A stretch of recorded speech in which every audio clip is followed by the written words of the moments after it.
first chapter of the book I wrote called Baby, It's Cold Outside. I'll be reading directly from Wattpad so that you can follow along with the words if you feel like it. Alright. Chapter 1. Daniel Winthrop had finished his all-important daily routine and had taken off his slippers and got into bed. At exactly 9:30 p.m., he shut his eyes and proceeded to fall asleep, but found that he could not.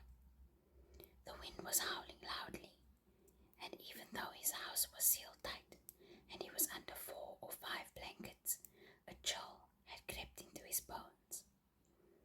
Wind was making his house groan in an eerily creepy manner that almost sounded like someone screaming.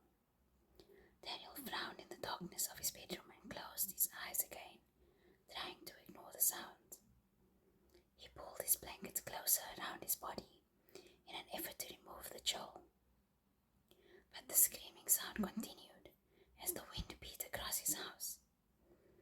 Even though it must only have been a few minutes, Daniel huffed with irritation and pushed his blankets aside, getting out of bed. He put on his slippers and cursed, deciding to instead do some work to perhaps wear himself out a bit more and make him sleepy. When the wind suddenly died down and he heard a very real, very human scream. Daniel's eyebrows rose as his mind perceived and analyzed the sound. It was shortly followed by another one, this one sounding a lot more muffled than the last, covered by the wind. Daniel cursed himself for a fool and sprang into action. He rushed to the light switch but cursed once again when flicking the switch did not bathe the room with light as it should have. His ears straining for the sound, he heard another one of those weak, helpless screams and spurred into action. Of course, rushing about in the darkness and in the light were two different things, so it took a short while for him to navigate to his winter apparel.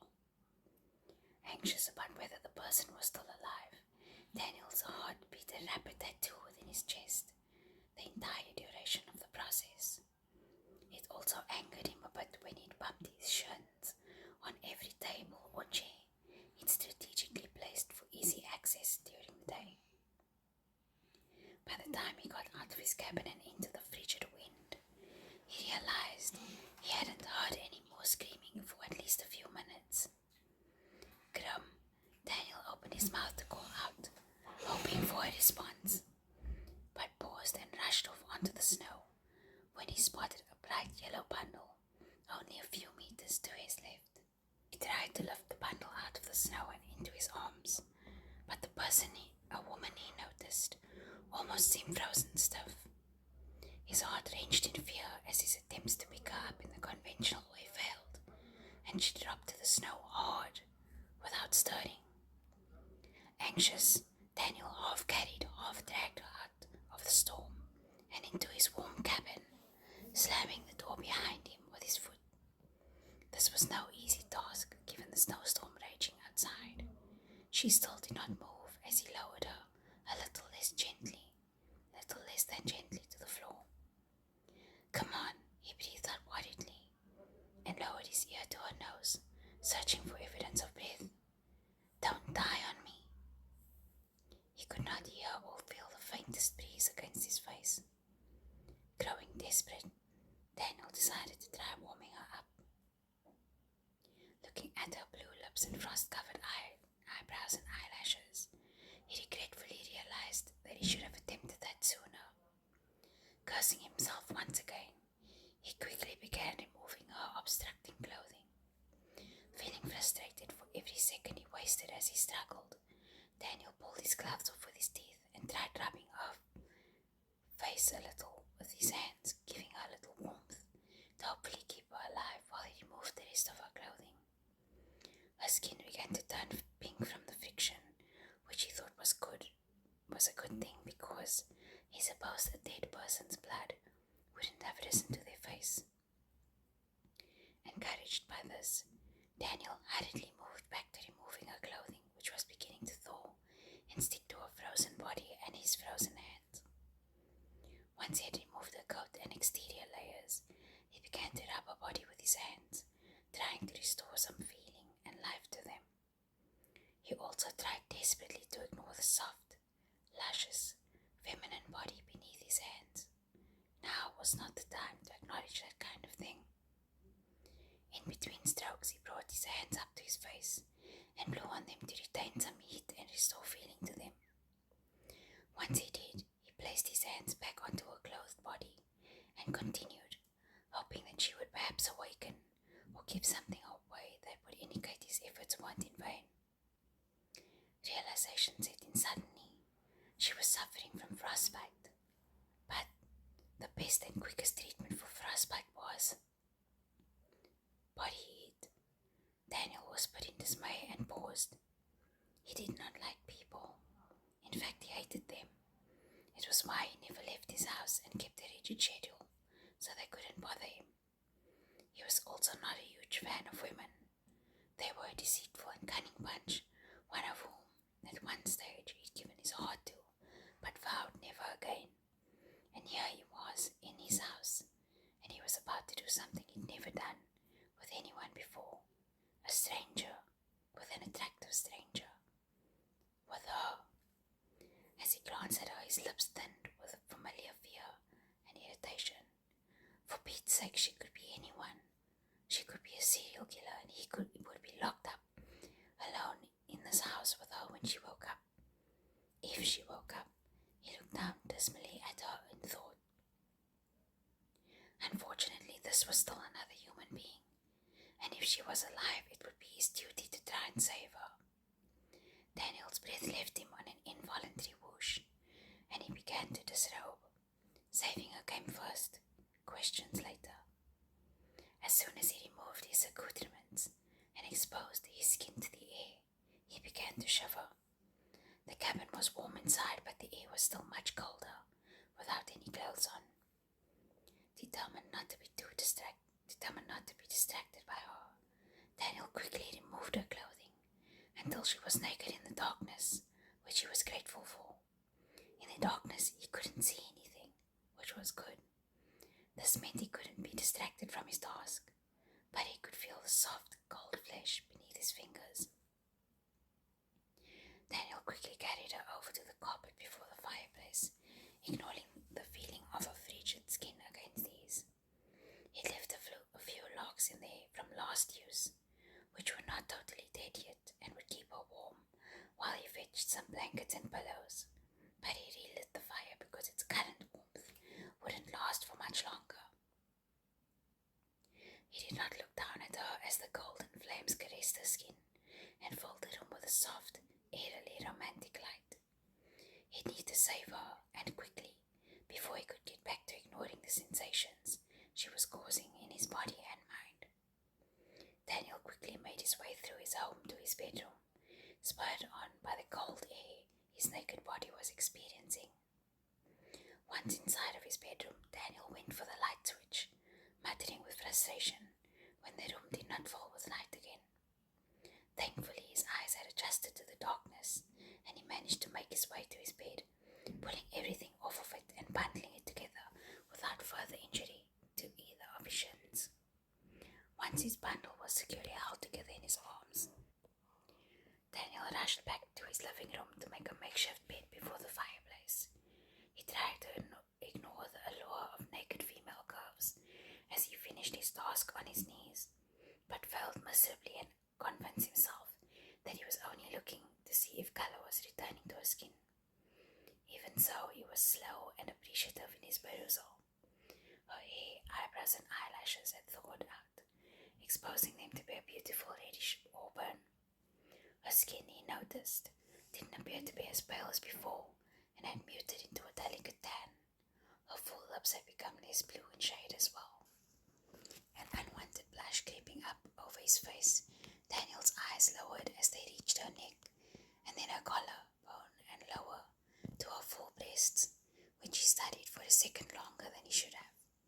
A strange tingling sensation building within his stomach, before his eyes continued down to her rounded stomach and innie belly button.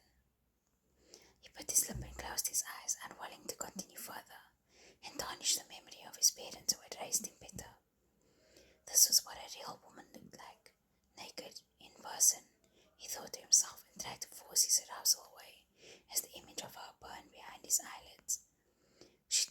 shuddering breath that forced his eyelids open, a flush of shame covering his face at being caught, before he glanced up to her face and noticed that she was still unconscious, but breathing and shivering by the look of her goose-bumped flesh. He stopped himself from admiring her body, shifted her onto the makeshift pallet and climbed in behind her, covering them with the remainder of the blankets he'd brought. She was still unusually cold, he noticed, as he slid her back against his body, but she was regaining her heat from his body, which had been heated and taut ever since he'd laid eyes on her naked form. She moaned softly and snuggled deeper into him, an unconscious movement he was certain, but still had his blood firing, and Daniel gritting his teeth in pleasure pain, his body stiff as solid oak. Daniel tried to close his eyes and fall asleep, but the sensations were too much for him to handle. As she wiggled and turned restlessly afore him, he assumed in search of more warmth.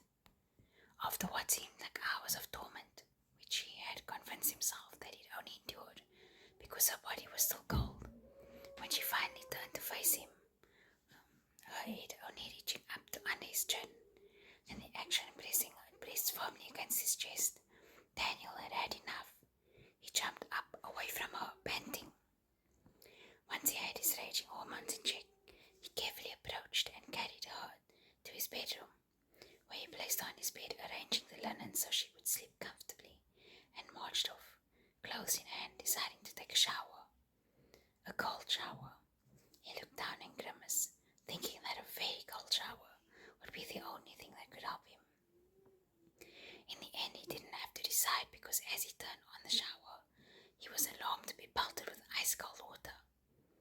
Cursing up a storm, he tried the hot water again, and nothing but more liquid snow poured out.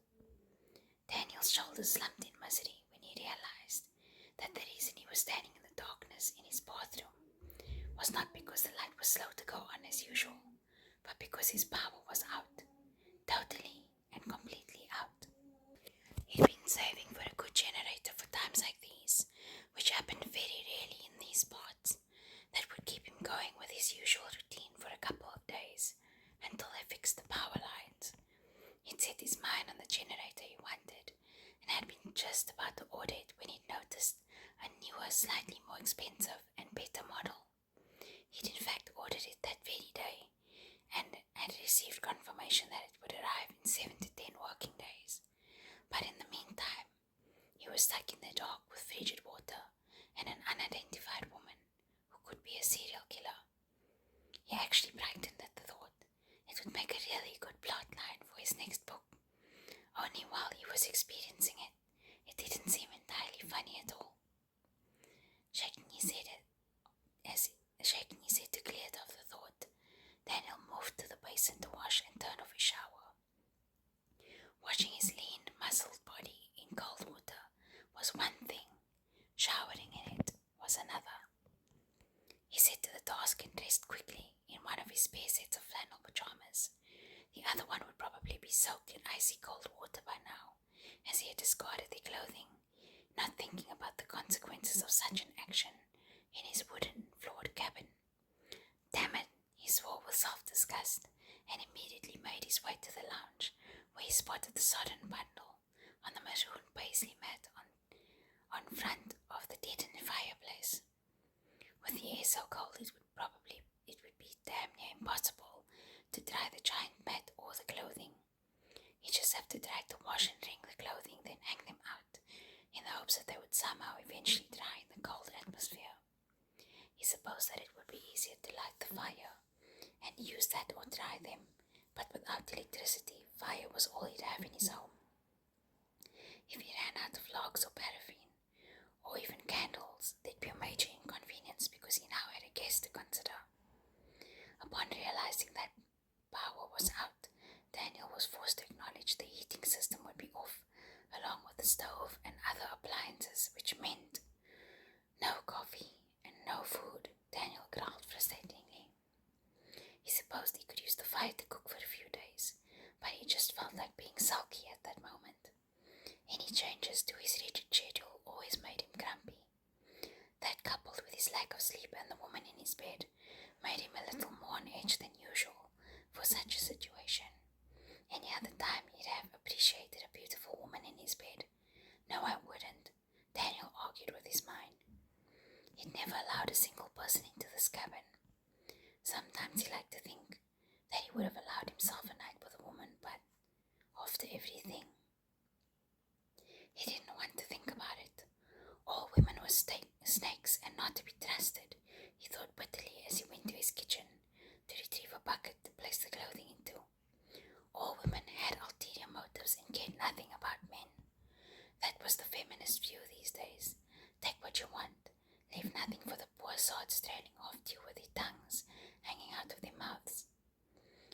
learned his lesson, and he would never again allow himself to be fooled into thinking otherwise.